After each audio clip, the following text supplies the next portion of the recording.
할렐루야.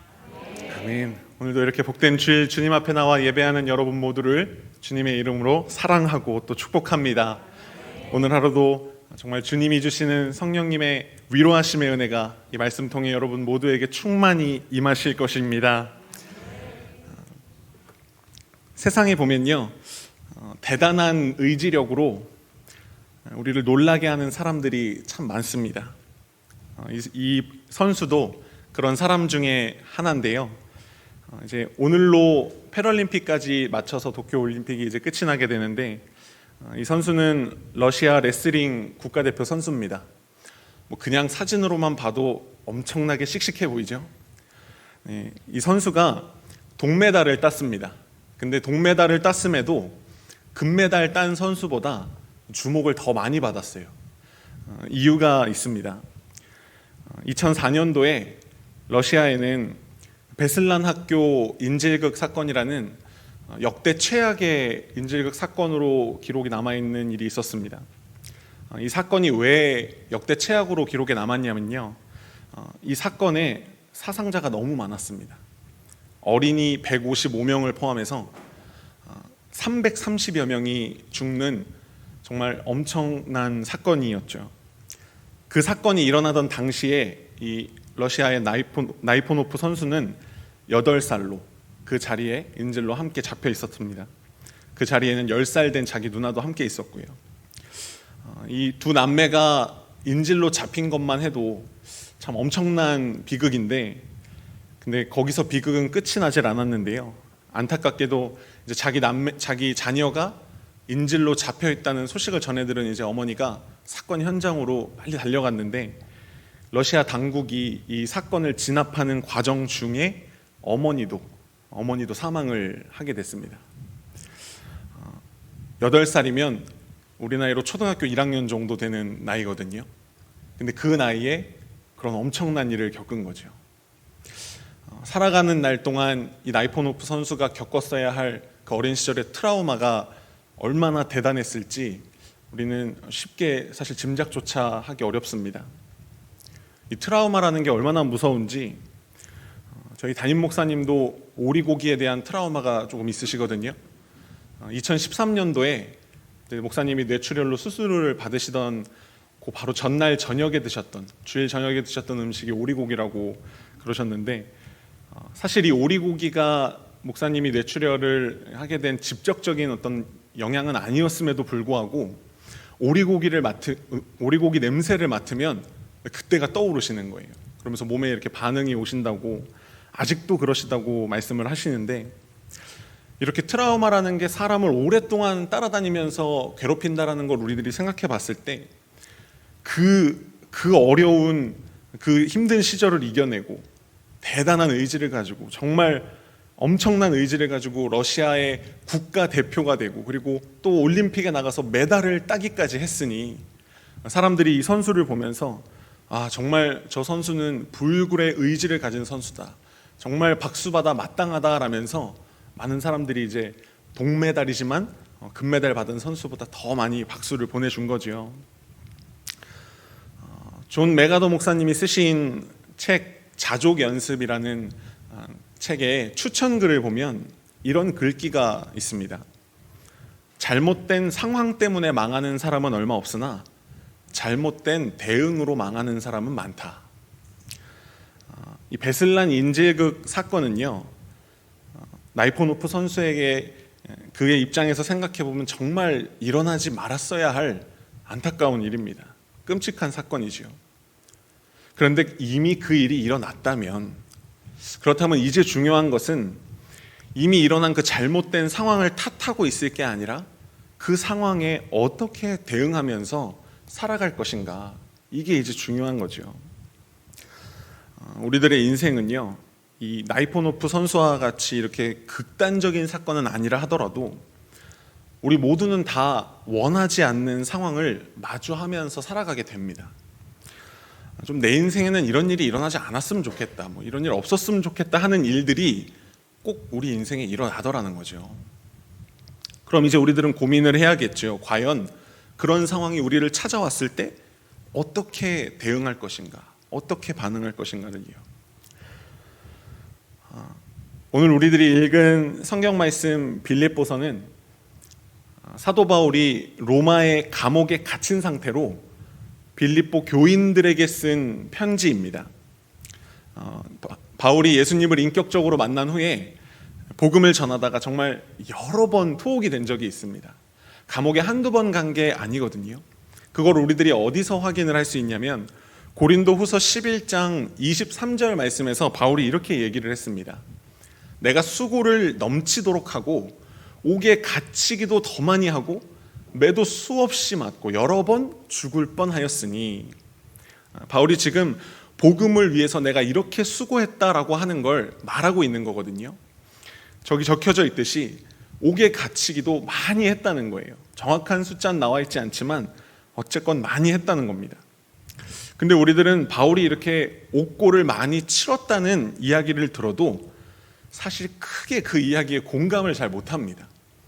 우리들이 물론 옥고를 치러보지 않았기 때문에 그렇기도 하지만 시대가 너무 많이 바뀌었어요. 바울 당시에 감옥에 간다는 것은요, 지금하고는 사실 비교할 수 없는 고통 그 자체였습니다. 지금이야 죄수들에게도 인권이 있다 그래서 절대 가혹행위 안 하죠. 물론 해서도 안 되고요. 그리고 또 교도소의 환경이라는 게 요즘에 얼마나 많이 좋아졌는지, 오죽하면 감옥에 갇혀있던 외국인들 중에 이제 기한이 다 차서 출소가 되면 좋아할 것 같은데 감옥에 다시 들어가겠다고 죄를 짓고 돌아오는 사람이 있을 정도입니다. 실제로 그런 사람이 있습니다, 여러분. 근데 만약에 바울이 오늘 우리들을 보면서 요즘 어른들이 이런 말 하면 젊은 사람들이 싫어한다는데, 야, 나 때는 말이야 라고 한다면 아마 바울이 이렇게 얘기하지 않을까요? 일단 나 때는 매 맞는 건 기본이야. 우리 태형이라 그러죠. 매 맞는 거예요. 그리고 제가 어떻게 하면 이 바울의 옥고를 우리들이 좀 공감할 수 있을까를 고민하다가 자료를 막 찾는데, 제가 바울 당시 로마 감옥이 어떤 구조로 이루어져 있는지를 보여주는 사진을 하나 찾았습니다. 이게 이제 바울 당시의 감옥입니다. 지금 1층에 보시면 간수가 있고 그리고 문을 지키고 있는 문지기도 보입니다. 근데 죄인들은 어디 있냐면요, 1층이 아니라 한층 밑에 지하 감옥에 죄수들이 갇히는 거예요. 근데 그림에서 보시면 아시겠지만요, 이 지하 감옥엔 문은 고사하고 창문도 없고 문도 없습니다. 그렇다는 건 빛이 안 들어온다는 거죠. 우리 사람들이 기본적으로 빛을 보고 살아야 하는데 이 죄수들에게는 그 빛마저 허락이 되질 않는 거예요.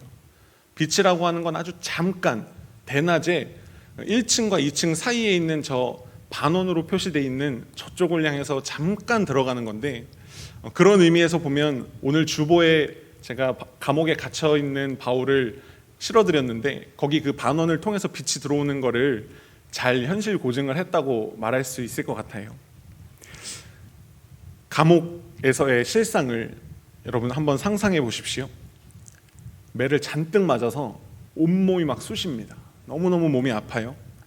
그리고 당연히 씻지 못했으니까 몸에서 냄새가 나겠죠. 근데 자기 몸에서 나는 냄새보다 더 고통스러운 건 지하에 피어있는 그 축축하고 빛 안 드는 그 지하에 피어있는 수많은 곰팡이들 냄새. 그리고 그런 환경이면 또 빠질 수 없는 친구가 한 명 있잖아요. 쥐가 또 얼마나 많았겠습니까? 이런 극한의 고통이 따르는 감옥에 바울이 지금 또다시 갇힌 겁니다. 그것도 이번에는 노년의 나이예요. 이때 바울이 나이가 많았거든요. 아마 바울 당시에 감옥을 경험했던 사람은 10중 8구 다 감옥 트라우마가 생겼을 겁니다. 감옥 다시는 쳐다도 보기 싫고 절대 가기 싫은 곳. 아마 다들 그랬을 거예요. 근데 바울은 지금 다시 감옥 안에 갇혀서 빌립보 교인들을 향해서 편지를 지금 쓰고 있는데 빌립보서 4장 11절에 그가 이렇게 이야기를 합니다. 내가 궁핍함으로 말하는 것이 아니니라. 어떠한 형편이든지 나는 자족하기를 배웠노니. 여러 차례 감옥에서 고통을 겪어봤기 때문에 지금 누구보다 감옥의 현실을 잘 아는 바울이잖아요. 근데 그가 말하길 나는 어떤 형편이든지 난 자족하기를 배웠어. 자족하기를 배웠다. 그리고 또 그 다음에 이어지는 12절에서는 곧장 또 이렇게 얘기를 하죠. 나는 비천에 처할 줄도 알고 풍부에 처할 줄도 알아. 모든 일 곧 배부름과 배고픔과 풍부와 궁핍에도 처할 줄 아는 일체의 비결을 배웠노라.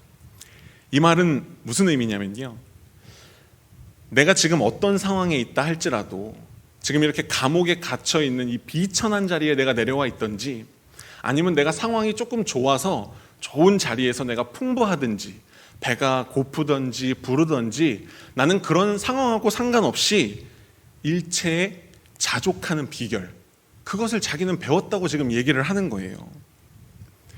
여기서 바울이 말하는 자족의 의미는 나는 괜찮다는 겁니다. 나는 괜찮다고요.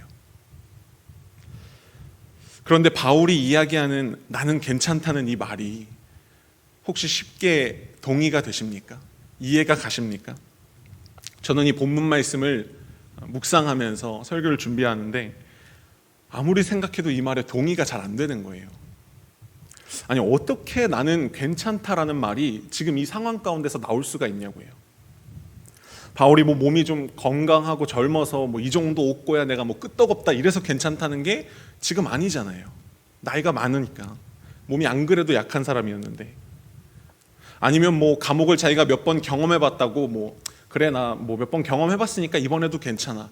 이때 당시 감옥은 그렇게 몇 번 경험해본다고 괜찮아지는 감옥이 아닙니다. 제가 아무리 이 말씀을 살펴보는데도 괜찮지 못할 이유만 자꾸 발견이 되는 거예요. 근데 도대체 어떻게 이런 상황 중에 빌립보 교인들에게 바울이 편지를 쓰면서 나는 괜찮아요, 나는 괜찮습니다, 이렇게 마음에서 우러나서 얘기할 수 있었냐는 거죠. 그 답이 바로 이 다음 절인 13절에 나옵니다. 우리 13절 말씀은 같이 한 목소리로 좀 합독하길 원합니다. 읽겠습니다. 내게 능력 주시는 자 안에서 내가 모든 것을 할 수 있느니라. 아멘. 아멘.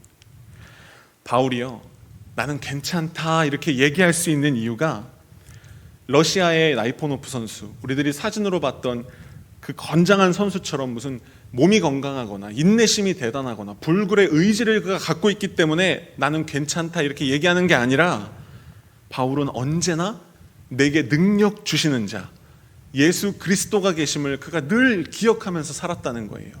예수 그리스도 안에 머물렀기 때문에 나는 괜찮다 얘기할 수 있었다는 거죠. 그렇게 생각하면 만약에 바울이 오늘 이 본문 말씀을 12절까지만 기록하고 13절을 만약에 빼먹었더라면 아마 이 글귀는 성경이 아니라 자서전에 어울리는 말이 됐을지도 모릅니다. 왜냐하면 12절까지 말씀만 보면요, 어려운 상황, 정말 큰 환란이 자기에게 닥쳐왔지만 내가 의지를 갖고 이것을 극복한 자기 이야기가 돼버리거든요. 근데 이 13절 말씀이 있기 때문에 이 말씀은 성경인 것이고 오늘 우리들에게도 읽히고 있는 것입니다. 그러고 보면 세상에서 정말 강한 의지를 가진 사람들도요, 그가 감당할 수 없는 더 큰 환란이 오면은 무너지는 걸 우리들이 보게 돼요. 오히려 그렇게 정말 강직하던 사람들이 정말 감당 못할 사건 앞에 한번 꺾이면 다시 일어나기가 정말 더 어렵다는 것을 우리들은 알고 있죠. 그런데 그리스도인들은 다르다는 거예요. 세상 사람들이 자기 의지로 이 상황을 극복하려고 하고 이겨내보려고 발버둥을 친다면, 우리 그리스도인들은 내게 능력 주시는 자 안에서 이 모든 상황을 자족할 수 있는 사람들이라는 겁니다. 할렐루야. 그럼 이제 중요해지겠죠. 예수 그리스도 안에 머문다는 게 도대체 어떤 의미길래 이 모든 상황에서 우리들은 자족할 수 있냐는 거죠. 요즘 전 세계에 가장 주목을 많이 받고 있는 나라는 당연히 아프가니스탄일 겁니다. 요즘 정말 많이 매스컴에 나오는데요, 제가 그 사진을 하나 보여드리는데, 여기는 지금 카불 공항입니다. 지금 미군이 철군을 하고 나서 탈레반이 다시 정권을 잡게 됐는데, 어떤 이유에서건 지금 그 아프가니스탄을 떠나야 하는 사람들이 지금 비행기에 몸을 실으려고 지금 아주 난리가 났습니다. 지금 사진으로 보시는 것처럼 정말 지금 위험하잖아요. 저기 막 철제 의자에 매달려 있고 이런 게 너무너무 위험한데도 이 사람들이 어떻게든 자기 몸을 이 비행기 안에 밀어 넣으려고, 우겨 넣으려고 지금 난리가 났어요. 여러분, 왜 이 사람들이 이 비행기에 타려고 할까요? 이유는 하나입니다. 이 비행기에 타야 내가 살거든요. 이 비행기에 타는 것은 곧 생명을 의미한다는 겁니다. 죽고 사는 문제라는 거예요. 제가 사진을 하나 더 준비했는데 이 사진은 이제 비행기에 탄 사람들입니다. 이 비행기에 탄 사람들을 자세히 보시면 이 사람들에게서 두 가지 공통점이 발견돼요. 첫 번째는 뭐냐면 이게 지금 사람을 태우려는 목적으로 만들어진 여객기가 아니기 때문에, 군용 수송기이기 때문에 다들 불편한 자세로 앉아 있어요. 사진을 보시면 다리를 펴고 있는 사람이 한 명도 없습니다. 그냥 발 디딜 틈도 없이, 정말 발 디딜 틈도 없이 다닥다닥 다리를 오므리고 다들 앉아 있어요. 당연히 바닥은 철제, 아주 딱딱한 바닥이겠죠. 생각해 보십시오. 여기서 혹시라도 화장실이라도 한번 가려고 생각해보면 뭐 엄청나잖아요. 엄청 불편하겠죠. 그런데 여기 보이는 사진에 이 사람들에게서 발견되는 두 번째 공통점은 뭐냐면요, 이렇게 불편한데도 모두의 표정이 평온하다는 거예요. 사진 자세히 보시면요, 평안하게 이렇게 대화 나누고 있는 사람도 보이고요, 간혹 웃고 있는 사람도 사진에 보입니다. 여러분, 이렇게 불편한 수송기에 탔는데도 이분들의 표정이 왜 밝을까요? 살았잖아요. 이제 살았잖아요. 제가 생각해 봤어요. 만약에 이분들이 이거보다 더 불편한, 정말 간신히 날아다닐까 말까 하는 그런 비행기에 탔다라면 이분들이 표정을 좀 찌푸렸을까요? 무슨 이런 비행기가 다 있어, 이렇게 표정 찌푸렸을까요? 아니겠죠. 아마 그분들은 그래도 만족했을 겁니다. 그래도 나는 괜찮다고 얘기했을 거예요. 왜냐하면 이 비행기에 타고 있는 한 자기가 산다는 걸 알기 때문이죠. 바울이 13절에서 얘기하는 내게 능력 주시는 자, 예수 그리스도 안에 머문다는 것이 바로 이런 의미라는 겁니다. 내가 처한 어떤 상황, 형편, 내가 얼마나 불편을 지금 겪고 있는지 그런 게 중요한 게 아니라 예수님 안에 머물기만 하면 그분이 나에게 영원한 생명을 주실 것이기 때문에 바울은 괜찮다라고 말할 수 있었다는 거예요. 요즘에 감옥 아닌 감옥을 코로나 때문에 경험하시는 분들이 많죠. 자가격리 하시는 분들 정말 많은데요, 제가 자가격리에 관련돼서 뉴스 기사를 이렇게 읽다가 군포에 있는 어느 목사님의 글을 읽게 됐는데 제가 정말 큰 감동을 받았습니다. 이분이 이제 의도치 않게, 모든 자가격리자가 다 마찬가지겠지만 의도치 않게 확진자와 밀접 접촉자가 되신 거예요. 그래서 보건소로부터 연락을 받았습니다. 당신은 밀접 접촉자니 10일 동안 자가격리를 하라고요. 그 전까지는 코로나가 아무리 심하다 그래도 이 목사님이 그 코로나의 무게감에 대해서 크게 공감을 못하고 있었는데 그 소식을 딱 받자마자 이 코로나의 무게감이라는 게 자기를 막 짓누르기 시작하더래요. 이분의 목회적인 상황은 이랬습니다. 삼각교회를 담임하고 있으신데 그래도 열심히 오랫동안 한 교회에서 목회하면서 이제 어찌어찌 자립할 수 있는 교회까지로 성장은 했어요. 근데 그 앞으로 지금 나아가지는 못하고 있는, 뭔가에 막혀있는 듯한 그런 상황이셨죠. 근데 이런 상황 중에 담임 목사인 그 목사님이 10일을 자가격리로 빠져야 된다는 거예요. 여러분, 10일이면 어쨌거나 주일도 빠져야 된다는 얘기인 거잖아요. 그러니까 두려움이 막 엄습해 오는데 글에다가 본인이 느꼈던 그때의 감정을 이렇게 쓰셨더라고요. 간신히 얼굴만 내밀고 숨을 쉬고 있는데 코로나라는 덩치 큰 아저씨가 자기 얼굴을 밟아가지고 물속에다가 집어넣는 기분이었다고요. 그렇게 안절부절하면서 격리가 시작된 겁니다. 그런데 방에 들어와서 방을 이렇게 돌아보는데 별로 할 게 없잖아요. 근데 저 구석에 자기가 언제 놔뒀는지도 모를 오래된 성경책 한 권이 저 구석에서 보이더래요. 목사님이 그래, 내가 지금 말씀을 읽고 기도해야 되겠구나, 이 기간이 그런 기간이구나, 그 생각을 하고 정말 열심히 통독을 하시기 시작하는데 그 10일 기간 동안 이분이 신구약 전체를 통독하고 신약은 2번을 읽으셨대요. 그러니까 얼마나 그 기간 동안 말씀에 집중하셨는지 우리가 알 수 있잖아요. 근데 그렇게 말씀을 읽으면서 변화가 찾아온 겁니다. 처음에는 격리 시작할 때만 해도 부정적인 생각이 머리를 떠나질 않으시더래요. 혹시라도 내가 확진이 되고 나와 만났던 다른 사람한테 내가 옮겼으면 어떡하지? 그리고 나는 상가교회인데 이 주변에 상가 건물에 들어와 있는 사람들한테 입히는 피해는 또 어떡하지? 그리고 이게 소문이 나서 우리 교회가 안 좋은 또 이미지가 되면 어떡하지? 막 온갖 부정적인 생각이 머리에 꽉 차는데, 근데 말씀을 읽고 이분이 기도하면서 계속 집중을 하는데 어느 순간 자기가 입에서 그래도 아직까지 상황이 이만하길 다행이다, 이런 말이 막 터져 나오더랍니다. 코로나라는 안개가요, 자기 눈을 정말 꽉 가려서 캄캄한 자기가 어둠 속에 있다고 생각하고 한 치 앞도 못 본다고 생각하고 있었는데, 말씀의 능력이 그 안개를 서서히 걷어내니까 주님이 여전히 그 자리에 계시더라는 거예요. 여전히 나와 함께 하고 계시더라는 거예요. 격리가 끝이 나고요, 이분이 최종적으로 음성 판정을 받으셨어요. 근데 이 목사님의 감사는 그것에 대한 감사가 아니었습니다. 물론 그것도 감사하지만 이 10일의 격리 끝에 내게 능력 주시는 자, 예수 그리스도가 나와 함께 하신다는 걸 이 일을 통해 새롭게 배웠다는 것이 이분의 진짜 감사였어요. 다시 한번 목회에 힘을 내볼 수 있겠다고 이분이 글에 쓰셨더라고요. 우리들 인생을 비행기를 타고 가는 긴 여행에 빗대어 본다면요, 바울의 인생이 그랬던 것처럼 때로는 굳은 날도 있고 또 어떨 때는 맑게 개기도 할 겁니다. 근데 그러다 어느 날은 정말 무서운 난기류를 만나는 날도 오겠죠. 그러면 심장이 막 요동치고 너무너무 무섭고 떨릴 거예요. 천둥 번개가 치죠. 폭우가 비행기를 막 때리죠. 비행기가 좌우로 막 심하게 흔들리는데 솔직히 겁이 안 날 사람이 누가 있겠습니까?